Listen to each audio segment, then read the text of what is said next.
Hi everyone, Katie Gehring here for Waffle Flower Crafts. In today's video, I'm going to be showing you how I created this fun pull tab slider card featuring the Across the Mile stamp set and the matching die.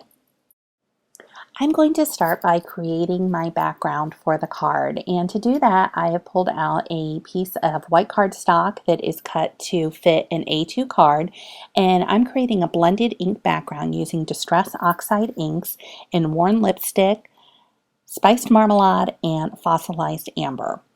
My thought or my story behind this card is that Big Bear and Bird are at a hot air balloon festival like the ones that you see in the Southwest, and they are enjoying a ride in a hot air balloon at dusk, and it's just right when the sun is setting and lighting up the sky in these really beautiful shades of pink and orange and yellow. I have to say that this is something that is on my bucket list one of these days, but I am going to have to overcome my immense fear of heights in order to do it. But I think that this would be quite the sight to behold, and so that is my story behind my card today. I'm also going to create a blended background on just a strip of cardstock. This piece of cardstock here is going to be what creates my pull tab slider element, and I want it to blend in with the background of the front of my card. So I am creating just a little 1-inch strip. I don't have to go in terribly far on this background, but just kind of blending it so that it's going to coordinate with my full background. Now that the backgrounds are complete, I'm going to add just a little bit of special effect by spraying some water onto the inked panels.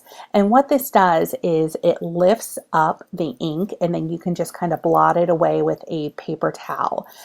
It's a very forgiving technique too, because if you have more droplets than you want, you can always just kind of go back over it with some ink and blend that in. So I stamped all of the elements from the Across the Mile stamp set onto white cardstock, and I die cut them using the matching dies. And now I'm just adding some color to the stamped images using Copic markers. I'm taking cues from my backgrounds, and I'm going to be coloring the images in shades of yellow and pink and orange. And then to a lot of the images it would be mostly white because it is dusk. I'm going to be adding some warm gray shades to it so that they look a little bit darker instead of the stark white color. Once the images are colored in, I'm going to add a little bit of detail to the dot pattern that's up at the top of the hot air balloon using a white gel pen. Then I'm going to do a little bit of masking using a post-it note, and then I'm going to just add a little bit of ink, the Distress Oxide ink, the same shades that I used for my background, and I'm just adding it to that space that's in between the bear and the balloon because I want it to blend really nicely with the background. I don't want it to look obviously like a die cut on the card.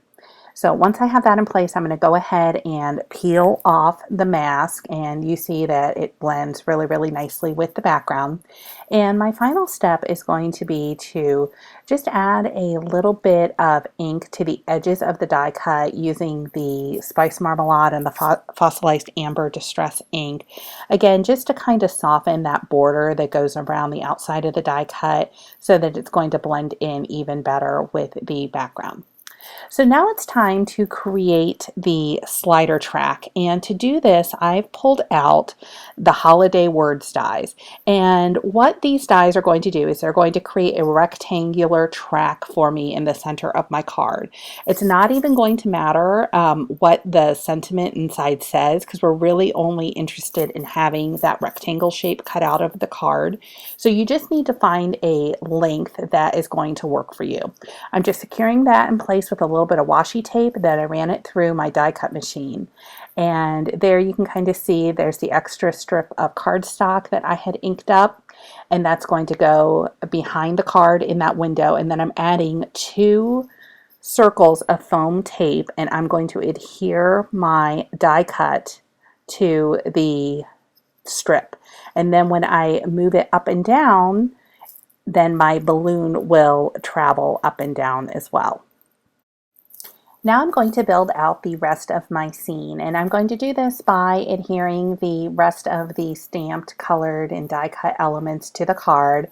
I'm going to have the sentiment, the sending special prayers, on a banner below the hot air balloon, so it's not going to interfere with the slider element at all, and that plane is going to be pulling the banner.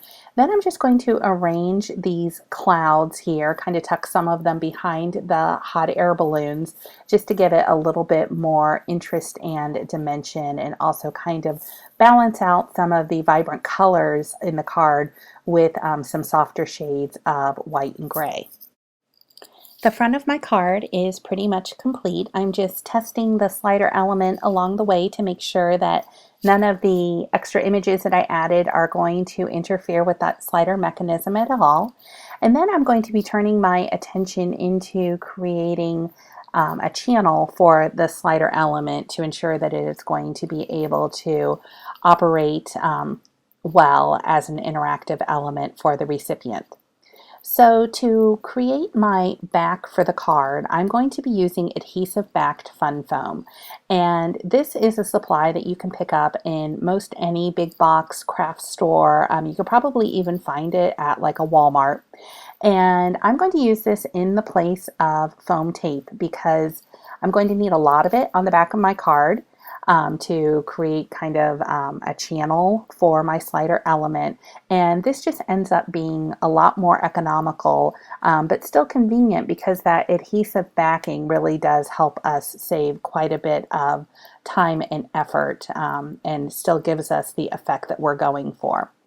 So I've added a strip of the fun foam at the bottom to act as a stopper for my slider element. I don't want it sliding past the bottom of the card. And then I'm going to be creating a channel for the slider element using some strips of fun foam on either side. And that's just going to make sure that my slider element does slide straight up and down. So I'm going to just add these strips to either side of the slider.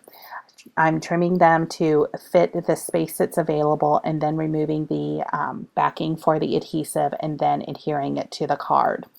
And once I get a layer of the fun foam down on the back of the card, I'm going to go ahead and add a second layer of the fun foam adhesive, and that's going to create the same depth as the foam elements that I use to adhere the die cut to the slider strip so that everything will be in line and nice and flush with the card. Now that I have all of my fun foam in place, I'm just giving the slider element another tug to make sure that it's working the way it's supposed to.